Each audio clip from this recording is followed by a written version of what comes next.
Joining me now is American Culture Project Senior Fellow and School Choice Advocate Corey DeAngelis. Corey, Donald Trump couldn't have hoped for a better advertisement for his deportation program than the violent uprising we're seeing in California right now. Yes, this is a great advertisement for Trump's deportation program, but it's also a great advertisement for the Republican Party in general. The Republicans already beat the Democrats on the issue of immigration overwhelmingly in the last election, and now this is only going to cement that view in voters' minds. You look at the images from Los Angeles, it's a war zone right now. And it's because the Democrats can't keep their house in order. You look at Democrat-run cities. We saw this in 2020 with the George Floyd protest. They were burning cities all across the country. You had mainstream media calling it mostly peaceful protests that were fiery. And we're seeing the same kind of problems right now. And you have Gavin Newsom trying to tell Trump to call off the National Guard. They're siding with the criminals. They're against the victims in these situations. They are against personal property rights. They're with the looters.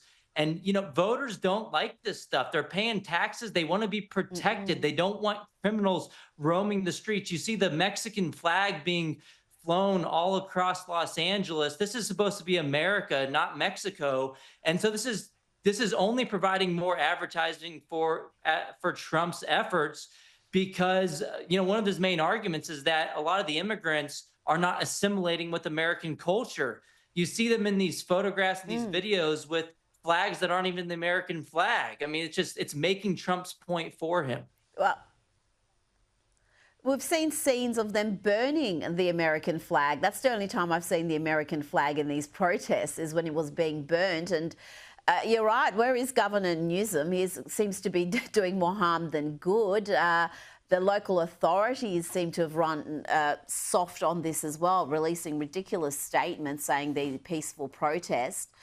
And they seem to be completely unprepared for the violence of the left, even though we see it often enough. And you mentioned the Mexican flag. I think this image really summed up the protests. You can see the lineup of police cars in this image, shrouded in thick black smoke, and you've got a mass protest there flying the Mexican flag. This to me, Corey, is just the height of absurdity. These people are flying the Mexican flag and violently protesting to avoid being deported to Mexico. If you love Mexico so much that you're flying their flag on American soil, why are you so opposed to going back there? Yeah, look, this is an invasion. It's an insurrection, if you want to take the words from the left and use it right against them. But look, I mean, Los Angeles is supposed to be the home of the 2028 Summer Olympics. And all we have right now is their public officials using mental gymnastics to defend the criminals, the rapists, and the murderers, and not the victims of all these crimes. So, you know, we already forecast in 2030 that California is going to lose 4 electors because they're losing population already. More people are going to flee California. They have beautiful beaches. They have a great weather, but they're still losing population because they have numbskulls running their state into the ground. Well, they do. And as California is in disarray, you've got in New Jersey, UFC 316 was underway and Trump was there, and his now customary walk-in occurred again to thunderous applause.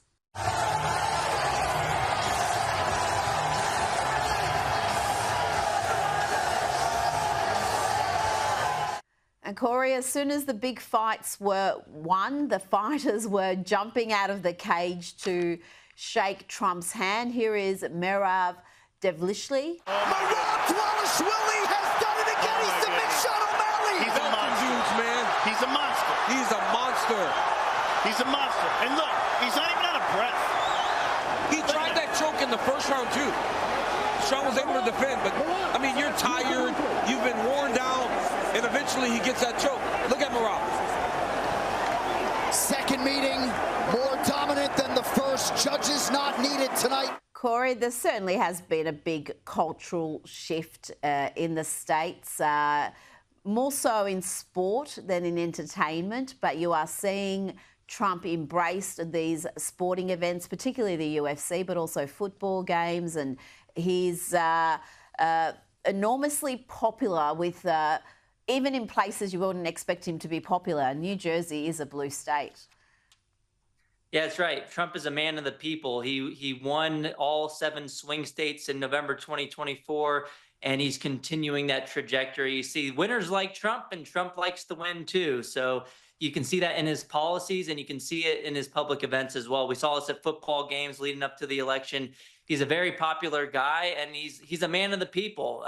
Your everyday citizen can relate with Trump, and it's obvious a plus. The main thing is that his policies are great, especially when it comes to things like education, immigration, keeping cities safe. Hopefully, some states like California and New York can learn from Republican-led states to be safer and to have a better education system too. I think New Jersey's. It can be one. I mean, there's a lot of those. It is a polarised country. We might talk about Trump being popular, but he is loathed in those deep blue states, that's for sure. But I think New Jersey is one of those ones where at the next election, or maybe the one after, it could become a red state, because the people there are sick of the Democrats abandoning them and the issues they care about. They have become so radically left. So unless the Democrats find their way, they're in danger of losing states like New Jersey. Now, let's marvel at this ridiculous piece from the Washington Post about life on Martha's Vineyard and Nantucket being disrupted after migrant workers were shackled and boarded onto Coast Guard boats, igniting fear among undocumented workers, they call them, who form the backbone of the island's workforce. Corey, is this not the same community in Martha's Vineyard that called in authorities when a few dozen illegal immigrants were sent their way from Florida? I mean, they were removed within a couple of days, if I remember correctly, and now we're supposed to feel sorry for them because their cheap labour's gone? Yeah, they're afraid that they're not going to have their low-cost labor. The elites over there want people to mow their yards and to serve them at the dinner table. But look, yeah, they're total hypocrites, and this just goes to show you that so much of these knee-jerk reactions from elites in these kind of cities, it's all just based on who they don't like. So a few years ago, they didn't like DeSantis. They thought DeSantis had a shot at becoming president. So they wanted to respond by saying, oh, well, we don't like what he's doing by sending the immigrants here, even though they said they were a sanctuary city and they embraced immigrants. But then now that Trump is trying to go the other way on the same issue and to deport immigrants from Martha's Vineyard, now all of a sudden they come out with their Trump derangement syndrome. That's all this is. It's more of a political argument than anything else. And let's end with the media. ABC News has suspended correspondent Terry Moran after he posted the most unhinged diatribe on X imaginable about President Donald Trump and Trump's Deputy Chief of Staff, Stephen Miller.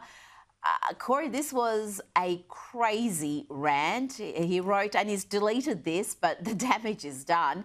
He wrote, amongst other things, Miller is a man who is richly endowed with the capacity for hatred. He's a world-class hater. You can see this just by looking at him, because you can see that his hatreds are his spiritual nourishment. He eats his hate. He eats his... Corey, this is demented even by ABC standards. I could not believe this. I thought he'd been hacked, but no, he's responsible. Yeah, it's a classic case of pure projection. I mean, you can see his hatred just seeping through that tweet. He later deleted it. Maybe he was drunk when he was tweeting this. I don't know what happened, but it's very surprising to me that ABC is actually doing something about it. I would have figured that he would have got a promotion at this left-wing news outlet. He might at the end. He's only suspended, Corey. Yeah, He's so we'll see what happens. We'll see what ultimately. Yeah, maybe when it blows over, he'll get a raise or something in a couple of months. Well, let's not forget Donald Trump sat down with him for that one-on-one interview, and he was fairly thoroughly embarrassed. He was unprepared for that interview, and Trump held him to account when he made some claims boldly, and when he was questioned, he's like, well, no, I'm not sure. I'm just asking the question. And when he'd actually been making a statement, there were quite a few examples there. Corey DeAngelis, always a pleasure. Thanks for your time tonight. Thank you, Rita. Good talking to you.